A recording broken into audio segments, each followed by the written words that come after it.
Hello, it's me again, it's Ted.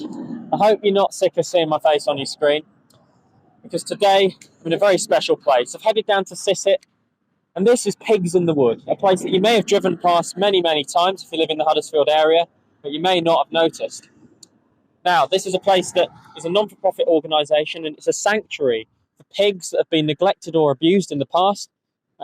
Pigs in the Wood also helps find homes, safe, healthy homes for these pigs and other animals, including goats and chickens. Earlier, I had a chat with Jac Haggata about pigs in the wood.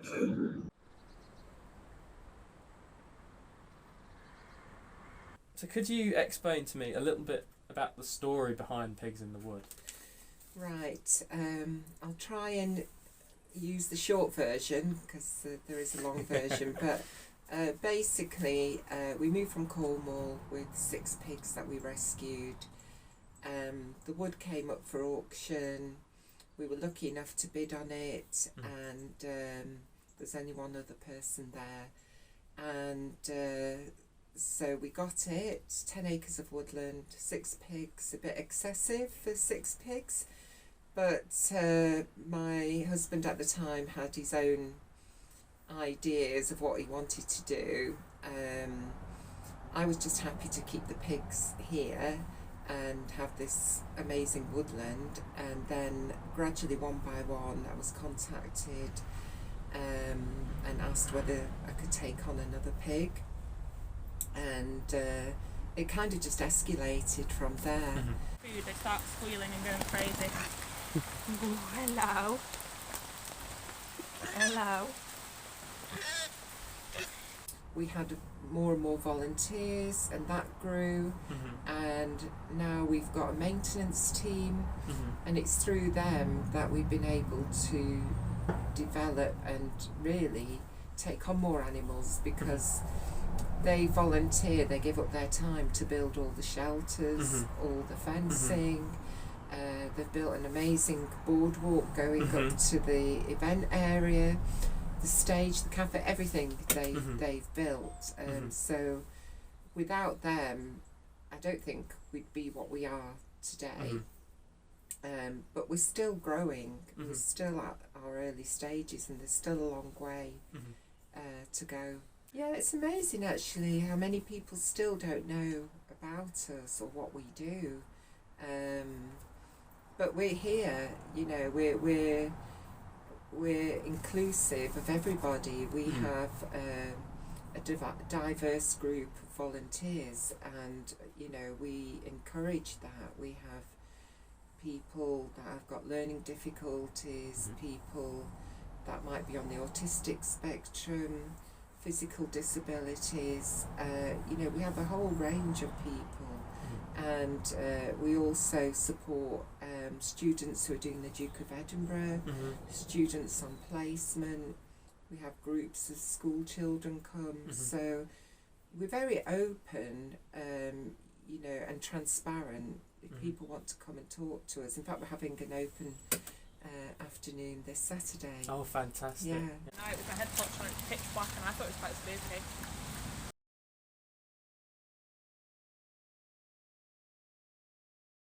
How do you actually find out about the pigs and the other animals that are being mistreated and abused? Well, it varies really. We've got a few local farmers. You know, it's a bit contentious because people will say they're offloading their unwanted animals to us, but I don't see it that way, because I don't rescue them for the farmer. It's for the animals, to get them out of that dire situation. We've had a few that would have been taken to slaughter had the farmer got there but couldn't make it, and for example, Hugo and Alice were kept in a trailer in the heat for 2 weeks because he'd missed the date, so he just kept them in the trailer. We do investigations into cruelty as well, and try to expose that, but more importantly, work with the authorities to either make the situation for the animals on the farm better, or if possible to close it down, because sometimes the methods of farming are kind of ingrained, and whatever happens, you know, generations and generations of farmers have always done it that way, and they're not going to change. You know, we're all about bringing that change and seeing the animals free, naturally, behaving naturally in the wood, how they should be, in contrast to what it's like on some of the farms. Then, for example, like Nora for 7 years was kept in a very tiny, dark space, just on concrete for 7 years. And she was used to produce piglets, so she would have produced 3 lots of piglets a year. And the first time she came here, she never saw the light of day. It was so sad. She just sat looking up at the sky, and she had no spatial awareness. So it took time for her to adjust and get used to her surroundings. Same with some of the other pigs as well. When they come out of that intensive factory farming situation, they've got to rehabilitate. Where can someone learn more about how they can offer a safe and kind of healthy place to live for their pigs? Well, what happens is if people are looking for a pig and they contact us, our rehoming team, we've got 4 members on the rehoming team, will give advice, and they would go through a vetting process, so we'd make sure that they have the land, they have some knowledge, they have the time, and they can financially care for these animals. And so we would give them all the advice and information that they need, and we'd also direct them to various sites where they can find out that information. Okay.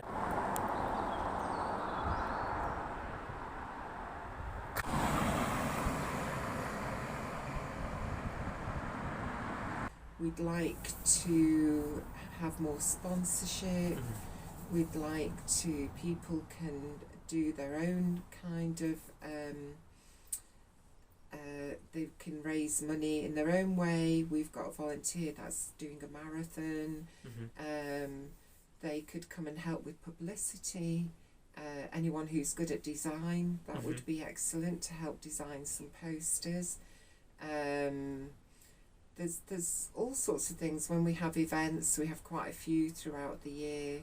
There's a lot of preparation involved, setting up, and then taking everything down again.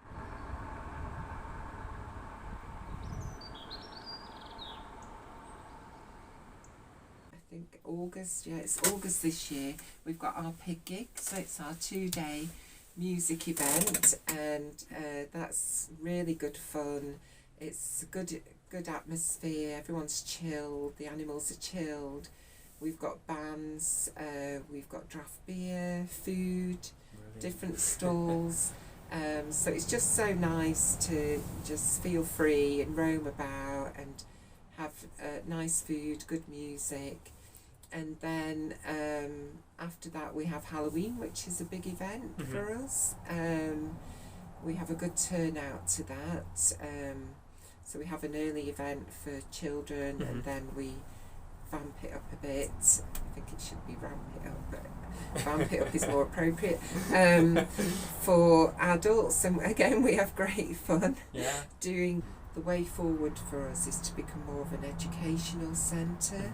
So we can have groups of children, students, vulnerable adults, working with health at the moment to offer support for teenagers going through rehab for various reasons. So there's a lot of scope there of what we can do to support people and to help them build their confidence. It's quite a therapeutic environment to be in as well. But if we can give them some learning skills and some knowledge to take away with them, it would also help them with their curriculum and help them with their CVs in the future. I think we're so unique in what we do. We need to share that with people and enable people to really understand how animals do behave and how they think, and to see them naturally and make those comparisons. That was fantastic to talk to Jac about plans for Pigs in the Wood, and what all kinds of people with all kinds of talent can do to help. So whether you're a designer, or you love animals, or you just fancy something different to do, this is a great place for you. This is something for everyone. If you want to help out in any other ways, it's possible to donate to Pigs in the Wood.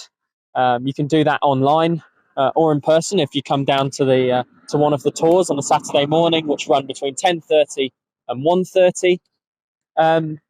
There are all kinds of events going on, as Jac alluded to there. And if you would like to adopt a pig, you can adopt one online, £25. That helps support them while they live here, meaning that they have really, really healthy, happy lives, which they clearly do in this fantastic 10 acres of woodland that they have all to themselves. What a lovely place this has been to come to. This has been Pigs in the Wood. This is down at Scissett, so get down here one weekend, get down here for one of the events, because you won't be disappointed and you'll see some absolutely lovely animals down here. As always, if you've liked what you've seen, don't forget to hit the subscribe button on my YouTube channel. It's Ted's Takes is the name. Give me a follow on Instagram, and of course give me a follow and a like on Facebook as well. And don't forget to tell all your friends and family, because that's how we get the very best content from Ted's Takes out there in the world, and who wouldn't want that? See you soon.